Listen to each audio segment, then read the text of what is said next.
قرآن کتاب ہدایت ہے۔ کوئی تو پورا قرآن اپنے سامنے نازل ہوتا دیکھتا رہا اور ہدایت سے محروم رہا، اور کچھ خوش نصیب ایسے بھی ہیں جن کی ہدایت کے لیے ایک آیت ہی کافی ہو جاتی ہے۔ اسی طرح کا ایک سچا واقعہ بیان کیا جاتا ہے۔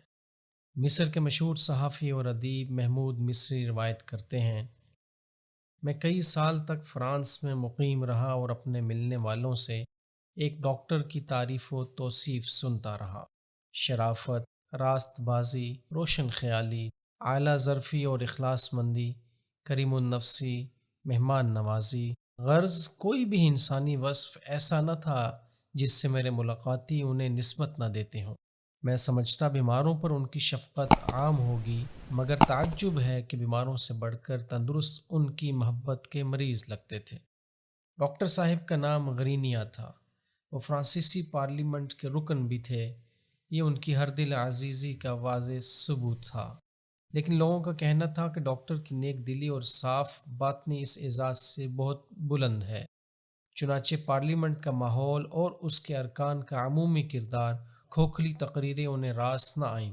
انہوں نے پارلیمنٹ سے کنارہ کشی اختیار کر لی، پیرس کی رہائش بھی ترک کی اور رونق و شہرت کے اس مرکز کو چھوڑ کر فرانس کے ایک پرسکون گاؤں میں اقامت اختیار کر لی۔ محمود مصری لکھتے ہیں، جب مجھے ان حالات کا علم ہوا اور ساتھ ہی یہ پتہ چلا کہ اس عظیم انسان نے اسلام قبول کر لیا ہے، تو دل میں آرزو پیدا ہوئی کہ ان سے ملاقات کی جائے اور کم از کم قبول اسلام کا سبب دریافت کیا جائے۔ چنانچہ میں اس گاؤں میں پہنچا جہاں ڈاکٹر صاحب کی رہائش تھی۔ میں نے یہ امر شدت سے محسوس کیا کہ اس بستی میں بھی ڈاکٹر موصوف غیر معمولی طور پر ہر دل عزیز ہیں۔ ڈاکٹر غرینیا کو پہلی نظر دیکھ کر ہی دل میں مسرت کے کنول کھل اٹھے۔ ان کی پیشانی پر محبت اور خوش اخلاقی کے معصوم ستارے کھیل رہے تھے۔ اگرچہ وہ اس وقت بہت مصروف تھے، تاہم بڑی گرم جوشی سے ملے، ایسی گرم جوشی سے جس سے اخوت اسلامیہ کا نام زندہ ہے۔ وہ اپنے کام سے فارغ ہوئے تو چند رسمی باتوں کے بعد میں نے دریافت کیا، ڈاکٹر صاحب، آپ کے مشرف با اسلام ہونے کے اسباب کیا ہیں؟ قرآن پاک کی صرف ایک آیت۔ ڈاکٹر صاحب نے مسکراتے ہوئے جواب دیا، تو کیا آپ نے کسی مسلمان عالم سے قرآن پڑھا اور اس کی کسی ایک آیت نے آپ پر یہ اثر کیا؟ میں نے وضاحت چاہی۔ نہیں، میں نے کسی مسلمان سے ملاقات نہیں کی، ڈاکٹر صاحب نے کہا۔ پھر قرآن کی کوئی تفسیر پڑھی؟ میرے سوال میں حیرت کا عنصر شامل تھا۔ نہیں، تفسیر بھی نہیں پڑھی۔ پھر یہ واقعہ کیوں کر گزرا؟ ڈاکٹر صاحب نے کہنا شروع کیا، میری جوانی سمندری سفروں میں گزری ہے۔ مجھے سمندر کے نظاروں اور سفروں کا شوق اس قدر دامن گیر تھا کہ میں ہمیشہ آبی مخلوق بنا رہتا تھا۔ میں نے ایک بحری جہاز پر ملازمت حاصل کر لی۔ اس طرح میں اپنے شب و روز پانی اور آسمان کے درمیان بسر کرتا تھا اور اس قدر مسرور تھا گویا میری زندگی کا مقصد یہی ہے۔ میرا دوسرا معمول کتابوں کے مطالعے میں منہمک رہنا تھا۔ جب بھی فارغ ہوتا کوئی کتاب لے کر بیٹھ جاتا۔ مطالعے کا یہی شوق مجھے قرآن کے ایک فرانسیسی ترجمے تک لے آیا۔ میں اس نسخے کی ورق گردانی کر رہا تھا کہ سورہ نور کی ایک آیت پر نظریں جم کر رہ گئیں۔ اس میں ایک سمندری نظارے کی کیفیت بیان کی گئی تھی۔ اس آیت میں کسی گمراہ شخص کی حالت کے متعلق ایک نہایت ہی عجیب تمثیل بیان کی گئی تھی، یعنی گمراہ شخص حالت کفر میں اس طرح ٹامک ٹوئیاں مارتا ہے جیسے ایک شخص اندھیری رات میں جبکہ بادل بھی چھائے ہوئے ہوں، سمندر کی لہروں کے نیچے ہاتھ پاؤں مارتا ہو۔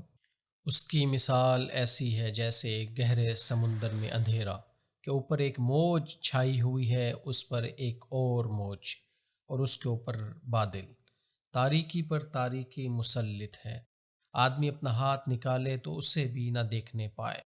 سورہ نور، آیت نمبر 40۔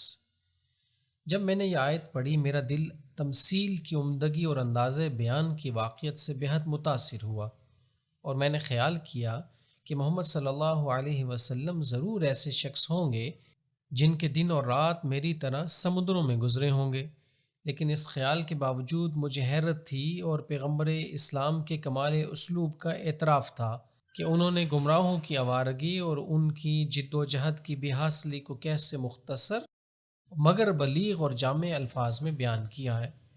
گویا وہ خود رات کی تاریکی، بادلوں کی دبیز سیاہی میں موجوں کے طوفان میں ایک جہاز پر کھڑے ہیں اور ایک ڈوبتے ہوئے شخص کی بدحواسی کو دیکھ رہے ہیں۔ میں سمجھتا ہوں کہ سمندری سفر کا کوئی بڑے سے بڑا ماہر بھی اس قدر گنتی کے الفاظ میں ایسی جامعیت کے ساتھ خطرات بحر کی صحیح کیفیت بیان نہیں کر سکتا۔ لیکن تحقیق کی تو اس کے تھوڑے ہی عرصے بعد مجھے معلوم ہوا کہ محمد صلی اللہ علیہ وسلم عربی لکھنا پڑھنا نہیں جانتے تھے، اور انہوں نے زندگی بھر کبھی سمندر کا سفر نہیں کیا تھا۔ اس انکشاف کے بعد میرا دل روشن ہو گیا۔ میں نے سمجھ لیا کہ یہ محمد صلی اللہ علیہ وسلم کی آواز نہیں، بلکہ اس خدا کی آواز ہے جو رات کی تاریکی میں ہر ڈوبنے والے کی بے حاصلی کو دیکھ رہا ہوتا ہے۔ میں نے قرآن کا دوبارہ مطالعہ کیا اور متعلقہ آیت کا خوب غور سے تجزیہ کیا۔